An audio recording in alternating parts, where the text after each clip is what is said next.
And ఇందాక నేను చిరంజీవి గారిని కలిసి వస్తున్నాను అనమాట. అంటే అక్కడ ఇంటర్వ్యూస్ చేస్తుంటే సార్ పక్కన షూటింగ్ లో ఉన్నారు. ఓ నైస్. యాక్చువల్లీ అనుకున్నారు విశ్వంబర. నేను వెళ్ళి ఎగ్గాలి చదువుతుంటే నేను చూసానబ్బా నేను ఏదో ఫోటో నువ్వు సూట్ లో ఉన్నావు, చాలా బాగుంది అని ఒక 5 నిమిషాలు మాట్లాడి ఇట్లా కోట్ సినిమా ఇస్తే నానియా అయితే ఓకే అయితే బాగుంటుందిలే అంటే చిరంజీవి గారు లాంటి వ్యక్తి అయితే అయిపోతులే అని ఎంత అంటే చాలా it's like tip of star అయిపోయింది ఇంకేముంది. అది లైక్ నేను మన చైతన్యం పెళ్ళికి వెళ్ళి కారులో దిగి లోపలికి ఎంటర్ అవుతున్నారు పెళ్ళికి, చిరంజీవి గారు బయటకు వస్తున్నారు, ప్రొడ్యూసర్ గారు అంటే అయితే అది లైక్ అని నేను ఇమీడియట్ ఎవరు వచ్చారు వెనకాల నుంచి, అశ్విని దత్ గారు ఎవరైనా వచ్చారా, నేనే సార్ అన్నాను, ప్రొడ్యూసర్ గారు అని హగ్ ఇచ్చారు అక్కడ. లైక్ ఓకే కొంచెం సింక్ అవట్లేదు అనుకున్నా.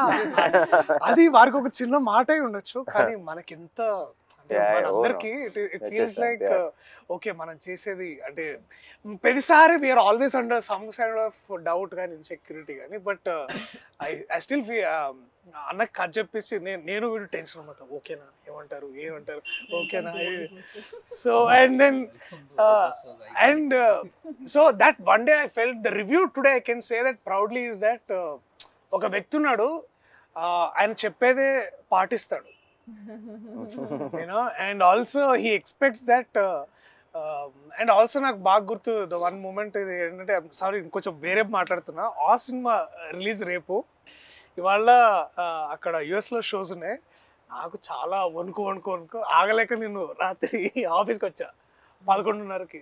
అన్న అప్పుడే ఏమవుతుందని హీస్ కాంటాక్టింగ్ యుఎస్ మార్కెట్స్ ఎట్లా ఉంది ఏ దర్శి ఏం కాదే సినిమా బాగా ఆడుతుంది నువ్వు చూడు నువ్వు వెళ్ళు. And then next day we open for great reviews and then it was so beautiful.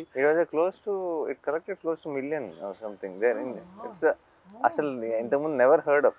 So there is a basically trust మనం మంచి సినిమాలు చేస్తున్నాం. సో నాకు కోట్ ప్రతిసారి ఇప్పుడు కూడా నేను ఎక్కడో దగ్గర మీరు అన్నట్టు ఎవరో ఒక దగ్గర I have a feeling actually మన పనిలో మన ఇప్పుడు కరెక్ట్ సిచ్యువేషన్ వచ్చింది కాబట్టి యుఎస్ ప్రేక్షకులకు కూడా సపరేట్గా, బికాస్ మీరు అందరికంటే ముందు చూడబోతున్నారు 12th ఆబ్వియస్లీ ప్రీమియర్స్ కాకుండా 14th ముందు 13th నైటే మీరు చూడబోతున్నారు కాబట్టి I think this is something which you will absolutely love. And నువ్వు మేబీ అక్క చెప్పలేము అక్కడి నుంచి వచ్చింది కాబట్టి you'll know the audience even more better. The new Rocking Indian.